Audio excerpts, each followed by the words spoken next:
Okay, welcome to ASM Live for Microbe 2017 in New Orleans. I'm Shilpa Gelwa, the Career Resources Specialist with ASM, and today we'll be discussing how to find the right career for you. If you have any questions, please use the microphone that's being passed around to ask it, or through the Facebook comment section. So today we have with us Susan Dom, a scientific review officer from the Center for Scientific Review at the National Institutes of Health, Dr. Cindy Long, a product line business manager from American Type Culture Collection, also known as ATCC, and then Catherine Ventris, a research microbiologist at the National Animal Disease Center with the USDA. Before we delve into any questions, we do have one announcement to make. Dow Microbial Control is at ASM Microbe recruiting top talent microbiology PhD candidates and postdocs for full-time R&D positions. Dow is a leader in biological control solutions across multiple industries and applications. So they're going to be hosting an information session today at the courtyard in, at Courtyard Marriott on Julia Street starting at 5:30 p.m. with drinks and appetizers, and they'll be hosting interviews tomorrow. So if you guys are interested, please take your resumes over there. All right, so let's get started. The first question I have for the three of you is, can you tell us briefly what you do and how you learned about your particular career path? Okay.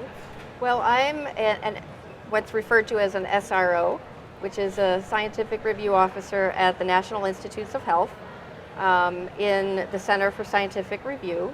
And basically what I do is I am a scientist, first of all, a microbiologist, and I run the study sections that reviews the grant applications that have to do with antimicrobial drug discovery and antibiotic resistance. Specifically exploratory research grants, the R21s and the R03s. I've been an SRO since September, and as part of that job, what I do is I look at the applications that are in my panel, and then I recruit reviewers that have expertise that can review those grants. And then I arrange the meeting, I run the meeting, and I make sure that, so as an SRO, I'm the designated federal official to make sure that during the meeting all the policies of the NIH are followed by the reviewers. And then at the end, I take the critiques of the reviewers and provide a summary statement or a resume of the discussion that went on during the meeting. Okay. And how did you find your career? How did I find it? Well, I think anyone who is doing research in faculty positions has probably submitted a grant to the NIH, and so I submitted grants to the NIH. I had grants from the NIH, and I was very well aware of what the SRO does, and I always kind of had my eye on it as something that I would do possibly, and I reached a point in my career where I said, oh, why don't I try that? Why don't I apply for that? Okay, so did you hold a faculty position before? So I was research faculty at the University of Chicago, and yeah. And then you moved, okay. All right, what about you, Cindy? I am the product line business manager for the microbiology section at ATCC. My product line encompasses about 95,000 different products, and everything from the actual strains of viruses, bacteriology, or bacteria, fungus, protists. We're getting into newer products, genomic materials, actually the data analysis of things. So what I do is I'm responsible for the business aspect of this. I am a microbiologist, but I'm not a PhD. I'm a microbiologist with a business education, and so I do the interface between the scientific group on the R&D side, the production group, the microbiologists that are actually growing the bacteria and the viruses, the sales force, the customer base, quality, finance, being able to, I provide reports on what's selling, what's not selling. For example, last year was Zika. it was my responsibility to get the production ramped up to meet all the requirements for the researchers in the space of about 30 days. So it's a job that's constantly changing. Every day is different, and I have one person that reports to me, but I really do operate by influencing other people within my company to do things like prioritize particular products or do reports, focus on sales, that sort of thing. And I do have to say that my disclaimer is that this is my personal experience. I'm supposed to say that my views and opinions do not represent that of ATCC. So I got into the career actually by accident. I graduated from Miami University. Any Redskins out here? Miami of Ohio? No? Okay. And I loved science. I just loved science. But I'm really clumsy in the lab. So after knocking over a number of plates and trays and things like that, I started looking for jobs that would allow me to interface with science, but not involve actual lab work. So I pursued a career in sales to start with, and then as a sales rep for people, companies like Beckman and Millipore, interfaced with people inside the company that did this sort of work, and saw that they got to answer bigger questions of what if we had this product, or how would you solve this issue, understanding what's going on in the field, and then bringing those ideas and needs into the corporation for development of products. Okay. So. All right, hi everyone. So my name is Kathy Brennis. I work for the National Animal Disease Center, which is basically a part of the U.S. Department of Agriculture. Similarly, my views today are my personal opinion and not of the federal government. But we are basically the largest federal veterinary research center in terms of doing, we study basically animal diseases, but many of them have also zoonotic impact on humans. There's a whole range of diseases being studied in our building, and we also have folks who do diagnostic testing. But my role is on the research end, so I'm a research microbiologist.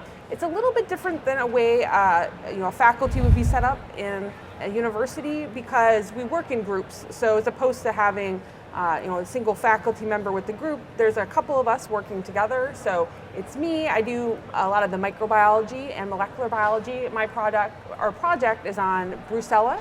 So Brucella abortus, Brucella melitensis, which causes a lot of problems in animals and in humans around the world. But I also work with a veterinarian and a veterinary immunologist, as well as a team of other staff who are working on the project, animal caretakers, etc. So basically our goal is to work on issues that are affecting American agriculture, do experiments that are very practical. I do a lot of basic research too, but it's very tailored to practical needs, which I really like. In terms of how I got to the position, so I've been through a variety of positions before that. I mean, my position now is, I guess, what you would consider more of a traditional research career, although the government and the USDA might not be one where people might think about, but it's a great opportunity for microbiology. So I found out about the job, or at least about opportunities at USDA through a postdoc. So I did an earlier postdoc at the center where I studied prion diseases in livestock, and I really enjoyed it, and I liked working together, this cross-disciplinary nature. And then at the time, there weren't any positions open at my center, so I moved to the NIH for a little bit to do a postdoc. I really enjoyed it there, had a great experience. And then I was looking for positions, and like many of you who are listening might have the same challenge. I struggled for a long time in terms of finding a permanent position. I decided, so I've been looking for positions in a corporate environment, and I really hadn't been able to find anything. So I decided to apply for faculty positions, and I worked for a couple of years at a university in Western Maryland, which is called Frostburg State, and I did teaching and also research with students on microbiology. And then kind of to wrap up the story, this past summer when position came open back at the National Animal Disease Center, I decided to apply because I really enjoyed working there, and I was selected for my current position. And I really have enjoyed working there on the team. So it's a different topic, but it's the same sort of interdisciplinary work that I enjoy. Okay, thank you. In terms of all of your careers or the current position that you're in right now, what do you find the most exciting on a day-to-day basis, and what do you find the most challenging with your job right now? Well, I guess I'll start since I'm next to you. Yep. I think the most exciting thing is I receive a very large group of grant applications from applicants from both the United States and outside the United States of fantastic skill and expertise, and I'm getting exposed to ideas at the beginning of a project, especially since they're exploratory applications. Some of them are very exciting, and so I also get to interact. It's a very social job, so I get to interact with the reviewers and recruiting them, as well as the investigators who might call to ask about the grant application process before the review. So as part of the rule, I'm not allowed to talk to applicants after the review, but I'm there to help them understand applying the rules of NIH and things like that before the review. So that's very exciting. What about challenging? Challenging, it's, I've only been there since September. Yeah, you so started fairly new. I've been in academia for 23 years. And so the transfer over to a new type of job, there's a lot of things to learn about it that weren't part of being in academia. But for the most part, it's straightforward, and I feel like, what I've done before has prepared me for it. Probably one of the most challenging things is this last round in the summer, getting reviewers to come. So, it's voluntary. When people do review, it's completely voluntary, and so you have to time it so that it's not during ASM. Your meeting isn't during ASM or American Society for Virology and things like that. So that's probably the most challenging thing right now. Okay. What about you, Cindy? Exciting. Yes, Every day is different. As much as I have a core set of responsibilities, challenges arise with customer demands, i.e. Zika. That was quite an experience for us, is coming up with the amount of Zika to address the needs of the entire global research community. And so, understanding those processes of production and so forth. What was that process like in terms of, once the news came out about Zika and then all the demand for it, internally, what was that process like from the from the company side of you? So we had to take a look at what did exist. ATCC also handles the NIH contract called BEI, Biodefense and Emerging Infectious Diseases. Okay. So they also were involved. They had access to strains. We had the original strain from Africa, pulled it out of the freezer after it had been there for 35 years and found out that the only way that it had been grown was in suckling mice. Okay. And so finding somebody who knows how to grow virus in the brains of suckling mice was challenging. And we were able to adapt it to cell culture. We were also able to continue the animal model. And then we had to look at the new strains, look at, again, the restrictions involved in things, shipping things back and forth, finding the right depositors, getting the information out. So it was, again, the multitasking that's the part of the job that I love the most. Again, it's just always different. And so it was Zika last year. You go to meetings, which is one of the fun parts. I get to go to a fair amount of conferences. You learn about the impending global doom that we've got from yellow fever or Powassan, or you go to antibiotic resistance meetings and learn about the dearth of antibiotics that exist right now for some bacteria. So you get to learn a lot. And again, you take it back in and decide what you're going to be making, what kind of products you have to develop going forth. Challenge is prioritization, because we deal not only with clinical, but we also deal with food microbiology, we deal with industrial microbiology, there's all sorts of different areas, and it's fascinating to be able to talk to researchers that are experts, global experts in all these different areas, and try and balance the needs of everybody. Okay. Yeah, for me, I guess, the things that are exciting are kind of why I've stayed with the research sciences. I've always loved discovering new things, and that's why I never wanted to kind of get away from doing experiments. Obviously, over time, your career changes, you're doing more management and training of people, and I really enjoy that part. And another exciting thing about Brucella is there's the potential for a lot of international collaborations, and so we've been working on that recently, and I really enjoyed that.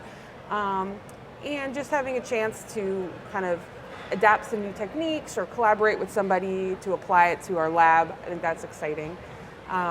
Challenges are, we're starting a new disease that I haven't worked on before, so kind of your typical setting up lab types of things. To some extent, since we're in a group, that's helpful because there's already people working, you're not starting from scratch. But I'm trying to do a variety of molecular things we haven't set up there, so just getting all those things ramped up, and just your average lab challenges of why are the cells not growing properly types of things, these types of things that are always happen. But one of the things, I'd say a lot of the things are tied in because things that are exciting are also challenging, right? So I really like training new people and collaborating, but those things are by nature challenging to do them well, right? And so I'm not always doing them perfectly, but the idea is to keep learning and improving as I go. And so, I think maybe when you're younger, you think there might be a place where everything, it'll just be working smoothly, but it feels like you're always learning new things. But that's the exciting part of science to me, is that you're always learning something new, and there's always an opportunity to improve, and I like that. Okay. Do we have any questions from the audience or from Facebook?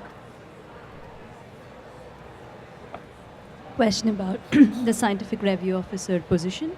What kind of a qualification should you have to apply for this position? Can you do it after a PhD or postdoc, or do you have to have been a faculty like yourself for several years? And the second part of my question to you is, what percentage of the job involves doing science, and what percentage is administrative? Those are very good questions. I would say yes, have a PhD, have some experience writing grants.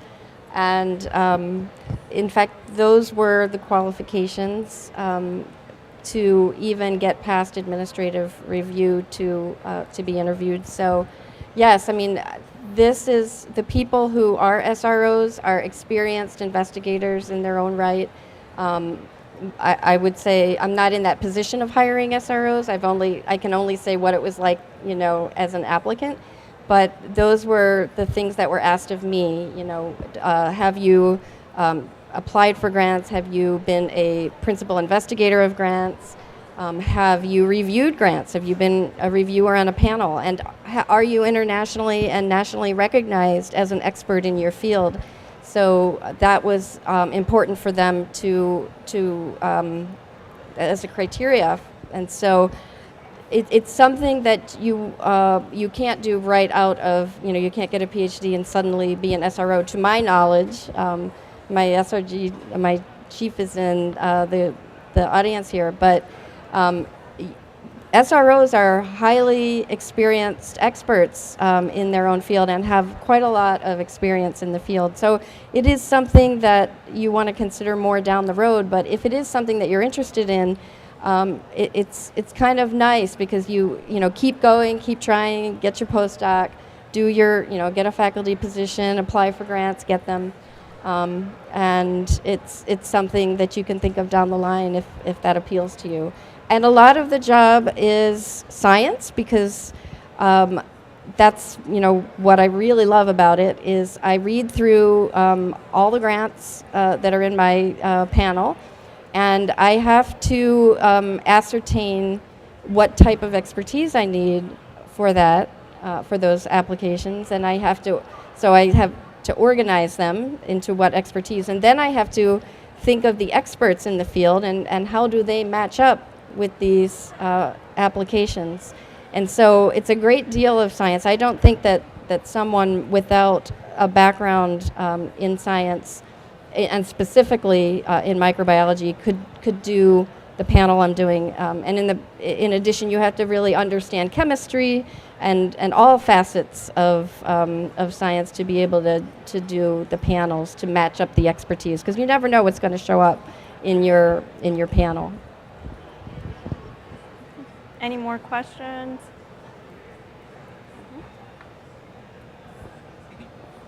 So, coming from the United States Department of Agriculture, would you consider that to be a federal position?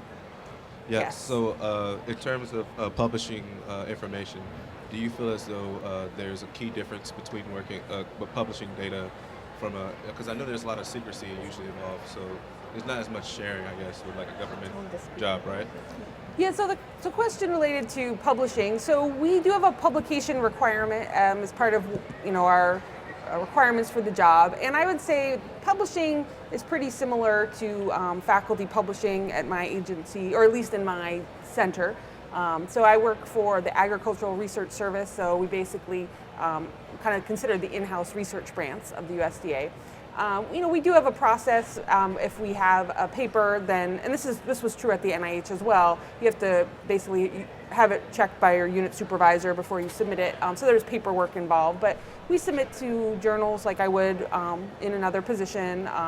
You can submit anywhere, ASM journals, other journals. And in terms of other public things, so we do have, like, for each person who works in my center, there's a page where it lists all their publications, and we also do make short, I would call them little blurbs, about kind of a summary for anyone who could read about what's in our work, so it's supposed to be more free of jargon. So we do have that online as well to share about what we're doing, and then we go to conferences and things like that. So I guess I would say that I don't think there's a big difference in publication, and indeed publication is really important. So as I said, when we're evaluated each year, we do have a requirement for content and numbers of publications, and then to advance in the agency, we have different evaluation levels, and what they look at as one of the key things is your publication record in peer-reviewed journals.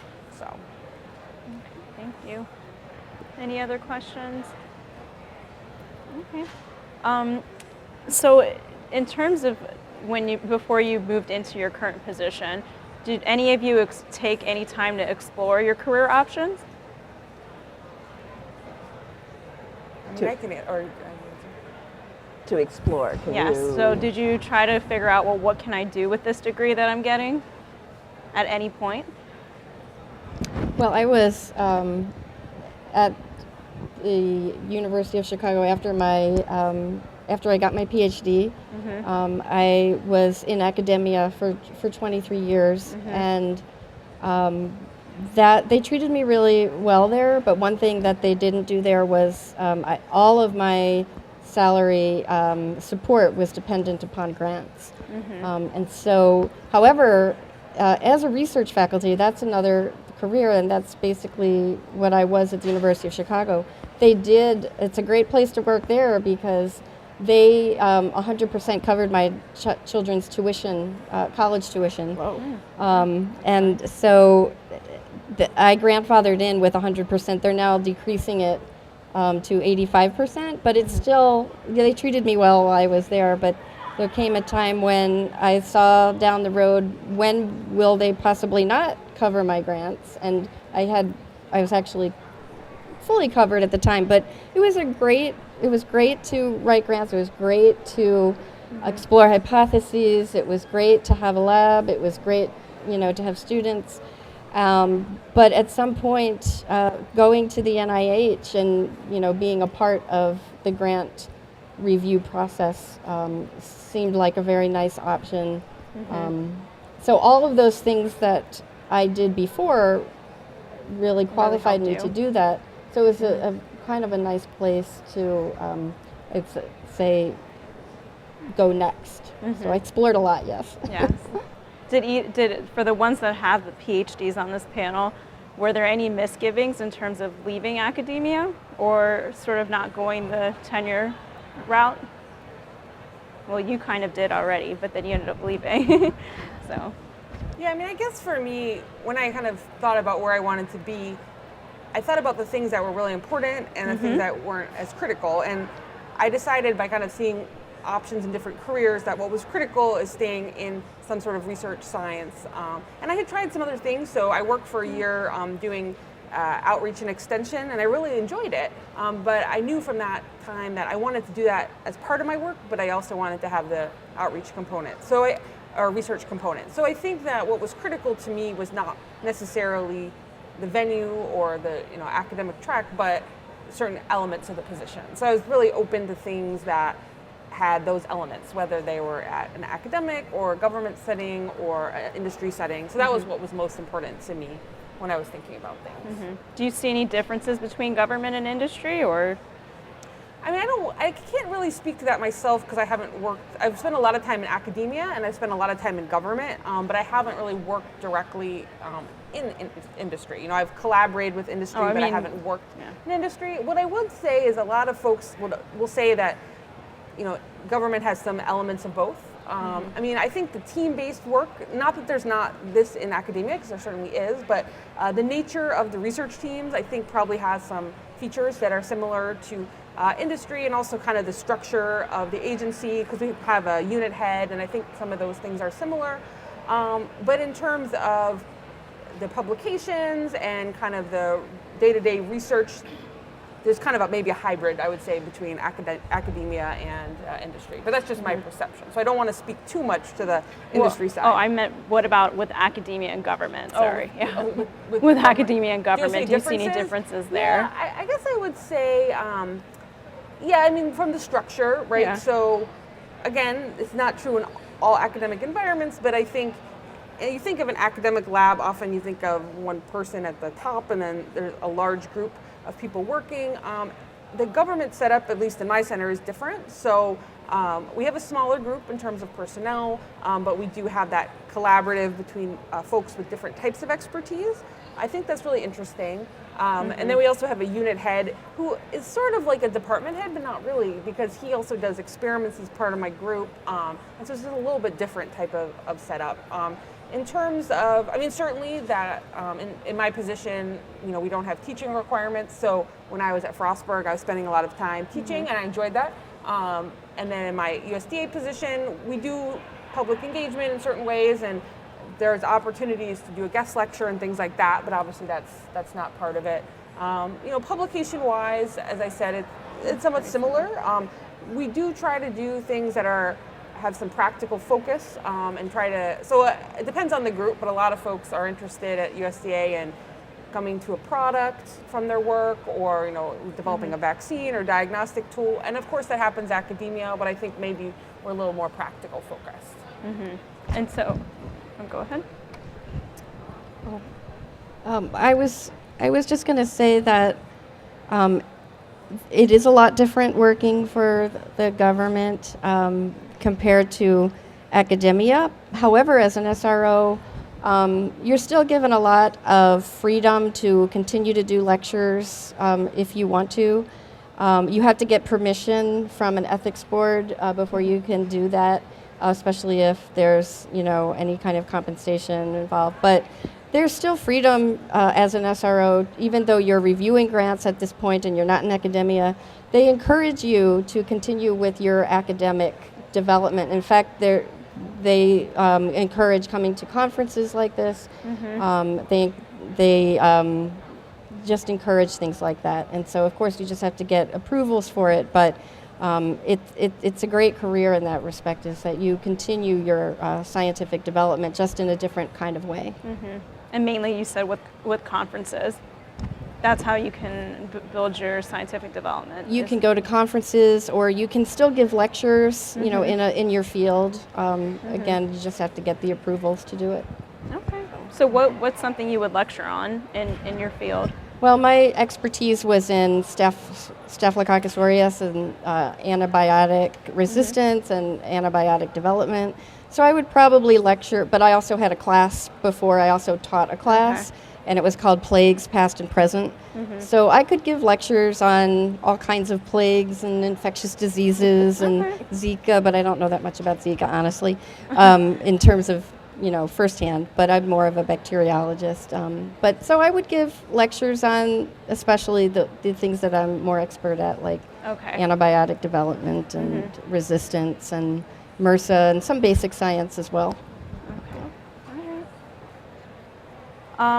Do we have any questions online or in the crowd? Okay. Yeah, I was just wondering with USDA or with any other government research, how do you get funding for your research? Do you have to apply for it, or they just give you a set amount? Yeah, it's a good question about the funding. So the way it works for my project, and I think there's similarities to NIH, but you can maybe talk more about the intramural part.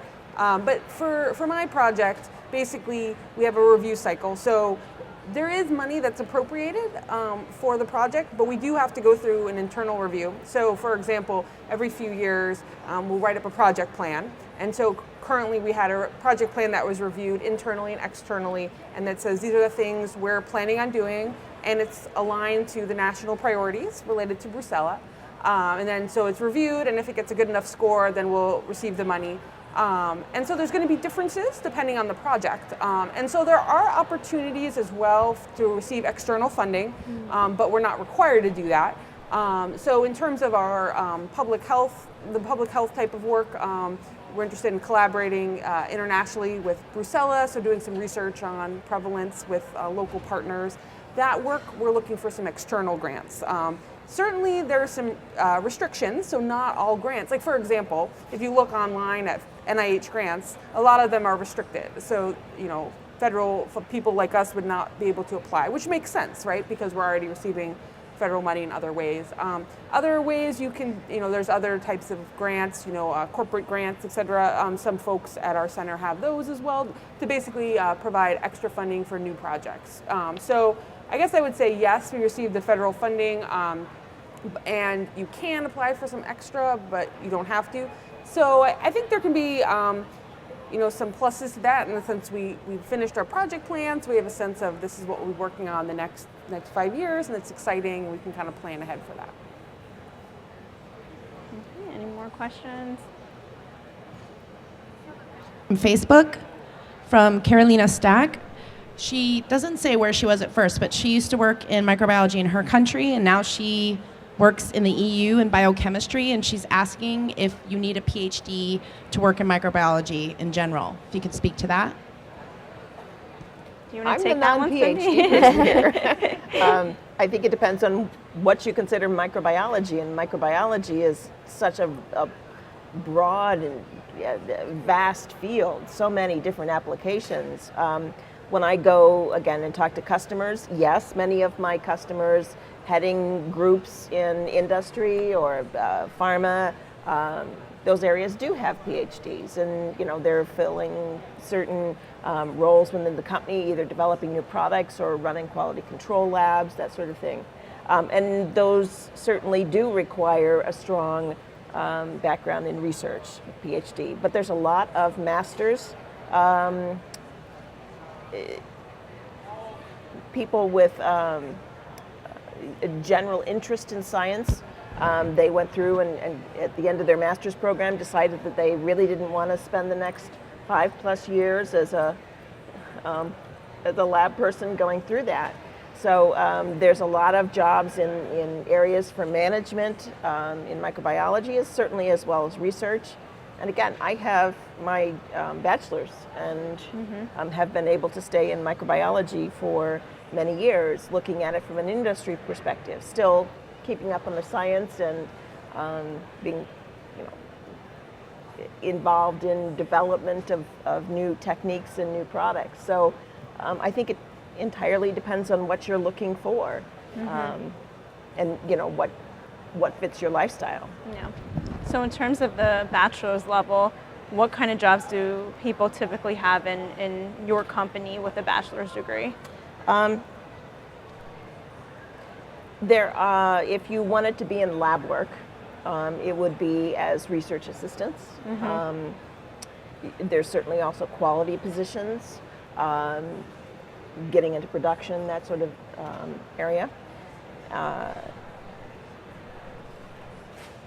if you are looking at true research, I would say that yes, you do need to focus on an area and have an expertise as you come in. And that is one of the things when I look at how ATCC hires, you are asked to, exhibit a knowledge of current techniques and, areas of science. So in that case, many times a master's will get you farther. When I was undergrad, again, if you didn't want to go into academia, you didn't have to have, anything other than bachelor's, and you could work your way up through the clinical labs, getting a medical technology degree, or moving into other certification that got you into areas. Yeah, I certainly know when I was at the University of Chicago, the clinical laboratories had microbiologists staffed fully with microbiologists. They were career microbiologists. And people in the laboratory, research technicians, technologists, they had their expertise in microbiology as well. Any others?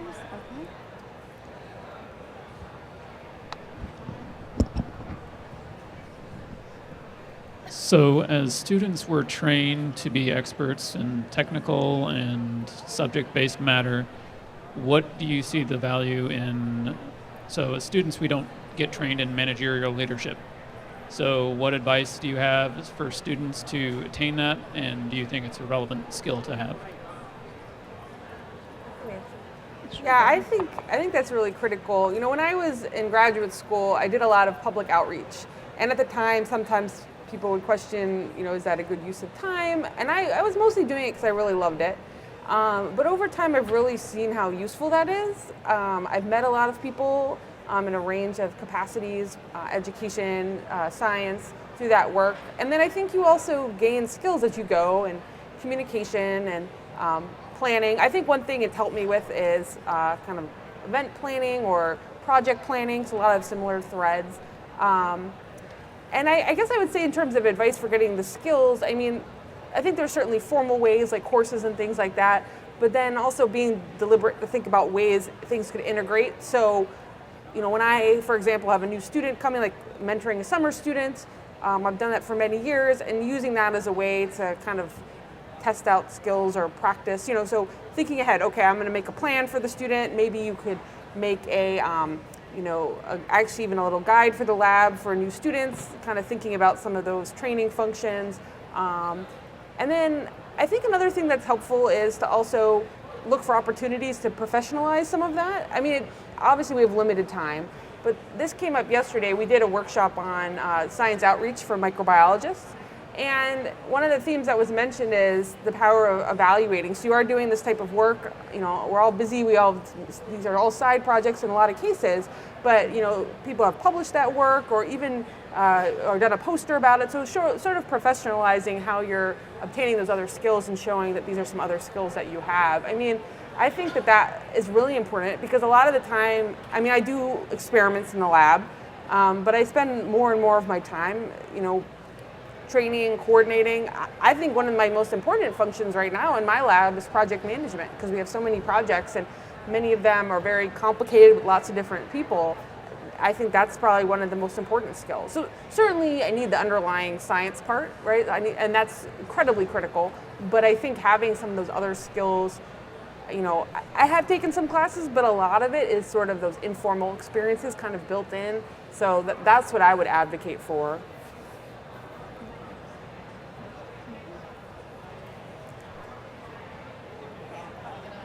Out myself as a non-scientist trying to read this question, but this is from Nose Wayne. Regarding future aspects, is it worth doing an MRes in clinical microbiology, or should I pursue an MSc? MSc. Master of Science? Yeah, Master's of Science, and then MRes? Master of Research? Yes? Yeah, I don't know. Yeah, Master of Research. I'm not Is sure that if Master of Research? Is it shorthand for like medical residency, or? I could be wrong because it may not be. Or It sounds like a medical. non-U.S. degree, but Yeah, so like I'm guessing that he or she is asking about research masters versus a class-based masters with more practical classes. Is that seem reasonable? Probably yes. Next question.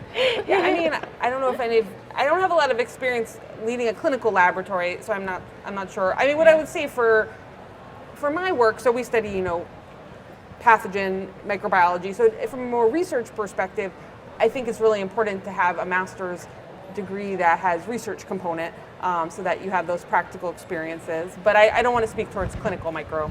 Yeah. So when I have dealt with clinical customers and in the conferences, looking at the managers and the challenges they face, a lot of it is business based. They're being asked to do return on investments for new technologies and managing the actual costs and how do you anticipate what is your cost structure going to be versus your reimbursement structure and so forth. So to me, that's a lot of applied sciences, business, looking at technologies and putting it in a financial format. So I took courses in an MBA and learned that area, and I think that is very valuable if you want to look at going forward in a career that will involve some sort of management within a organization, again, where you are managing budgets, and that could be both clinical as well as industrial, pharma. I mean, one thing I always do and have told my students that I mentor is to try to look at some job postings or look at or talk to people who are in that position, not as a formal interview, but as an informational interview, and find out what experience they have. It's not to say that you couldn't get there with a different type of degree or things like that, but so when they may ask me questions, I'm not as sure. So let's find some examples. Let's find someone to talk to. They can give you some specialized experience if you have a sense of where you're going. And even if you don't, it's still helpful to explore what are some options and what are the degree or the skills that I need. I know that's been helpful to me to look at, even way before you apply, what do the job postings look like? I think that's very valuable. Okay. I think when I was hiring people for the lab positions, I certainly looked favorably on people who had Masters of Sciences with a microbiology discipline. When I was looking at applicants, I would definitely give them an ear and an interview just to see where they were. And I hired people with masters, and they worked out really well. So I would say it can't hurt if you don't want to go the full PhD route and you're considering that. I think it might make you stand out in a pile of CVs. I would say it couldn't hurt at all. I think it's an acknowledgement of a discipline of following through with the area of study and being able to show that you can delve in and apply a lot of concepts to things. Yeah. We have a question in the back.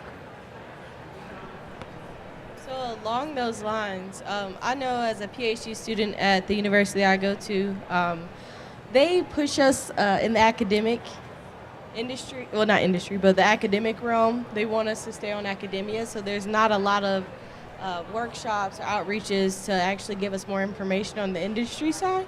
So along the lines of education, in the route of a research PhD, do you think it's beneficial at all to take classes in business if you are interested in possibly going industry route in the future? Can you take one? I certainly do promote that idea because, again, I look at my colleagues and the ones that even had R&D spend most of their time on managing a department, budgets and so forth. And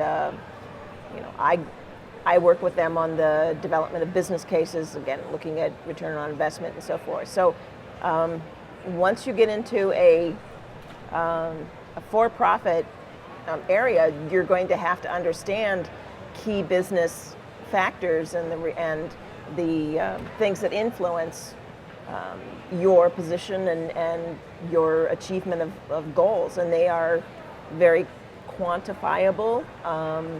It's not based on how many papers you put out, but literally how many products you've got out. Are they on time? Is it the right quality? A number of parameters there. So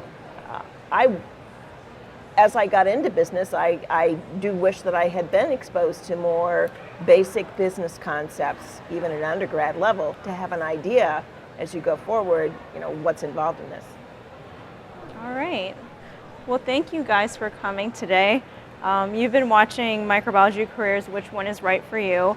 I'd like to thank my guests, Susan, Cynthia, and Catherine. I also like to thank the people that are attending here and the watchers on Facebook. Please stay tuned for great programming from ASM Live Theater at Microbe 2017 in New Orleans. The next session is going to be Communicating Virology, a conversation with Islam Hussein and Vincent Rackaniello. Thank you, everyone. Thank you.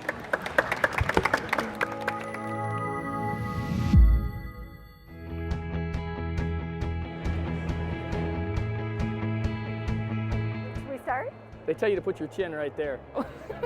I became an ASM member in 1981. 95? Since 2008. I joined ASM in 1974. I've been an ASM member for 41 years. I think I first became a member in 1989. Seems like all my career. I'm willing to bet it's a decade. My first ASM was 1993. I still have a picture of me holding the program open, sitting on the hotel room bed, really excited because for the first time ever I saw my name in print associated with microbiology.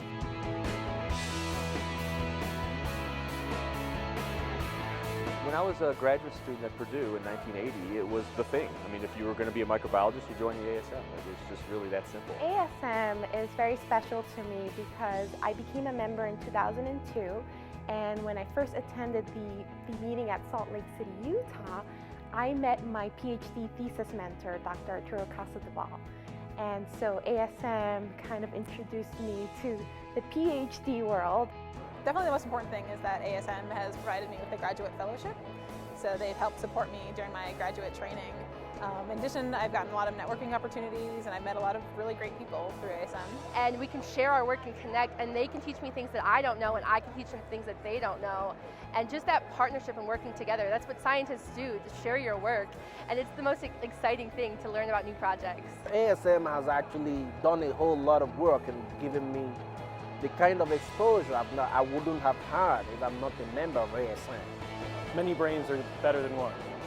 Great thing. It's really member-driven organization. I love that. I've always loved that. Could make the bigger the better, the more the merrier. You want to do microbiology, become a member.